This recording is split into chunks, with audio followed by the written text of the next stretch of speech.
blue sky had to offer. He'd made the most of it, knowing that he would have to fight for every scrap of pleasure once he was back in the Nether. As a mere second son, nothing would be handed to him on a plate. He was nothing but a spare to the heir of the Aquae irises. A handsome boy who hadn't drawn anyone's attention before he'd left for his grand tour. All his life, his brother Nathaniel had told him he'd never amount to anything, and his sister Imogen had seen him as nothing more than a child to torment. Will couldn't help but smile to himself. Everyone had underestimated him, from the Rosas to the Tulipers, and now he was Duke of Londinium. He was never going to let anyone take this from him. The way the guards outside the entrance to the tower straightened as the carriage pulled up, how the page ran to lower the step and open the door, how they all bowed when he emerged. All the tiny things drove home the fact that he was more than anyone had ever thought he would be. Will loved the way his arrival cast a ripple ahead of him, from the way the pages announced his presence with loud voices up each level of the tower, to the sound of the residents of Londinium hurrying into the main chamber to ready themselves for his and Cathy's entrance. But none of it was as satisfying as the hush that descended over the court after their names were announced at the door by the head yeoman, and the way all of the residents and guests in the city bowed and curtsied as he and Cathy walked to the thrones. It wasn't long ago that he'd been seeking to impress them. Now all they wanted was to impress him. There were none in the court that gave him serious concern. All could see which way the wind was blowing, and how it was wiser to support him than grumble.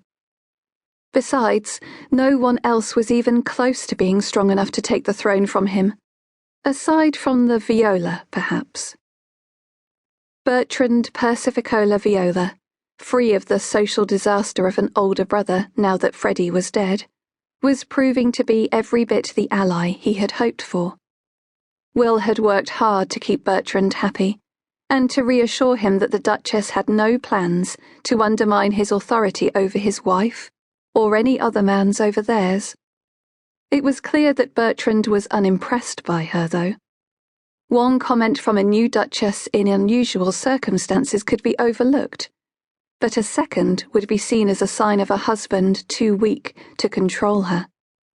Despite the tense journey there, Cathy played her part well whilst the main business of the court was carried out.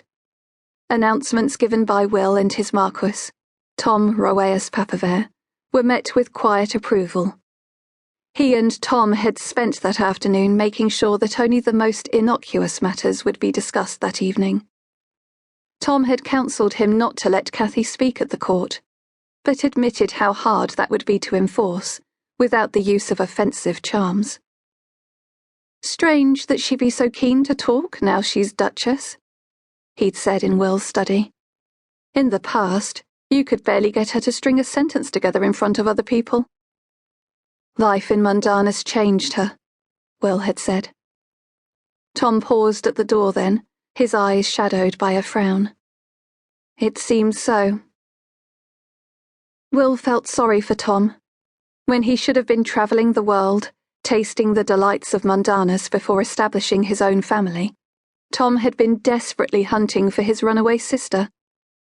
Whilst Will had been rolling in the surf with his Sicilian lover, Tom had been going from town to town, casting seeker charms and fearing that Cathy was dead. What a burden he'd shouldered, only to be married off to an American poppy before he'd had a taste of real freedom. Will supposed the Papavers needed the money for Cathy's dowry, and perhaps to pay for all the charms Tom had used to find Cathy.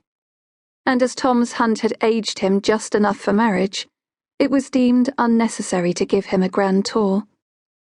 At least he was proving himself to be a capable Marquis. What Tom lacked in worldliness, he made up for in bookish leanings, and he had a remarkable memory for details. His wife, Lucy, was nice enough too, and mercifully had excellent social skills, with a warmth that counterbalanced Tom's stiff aloofness.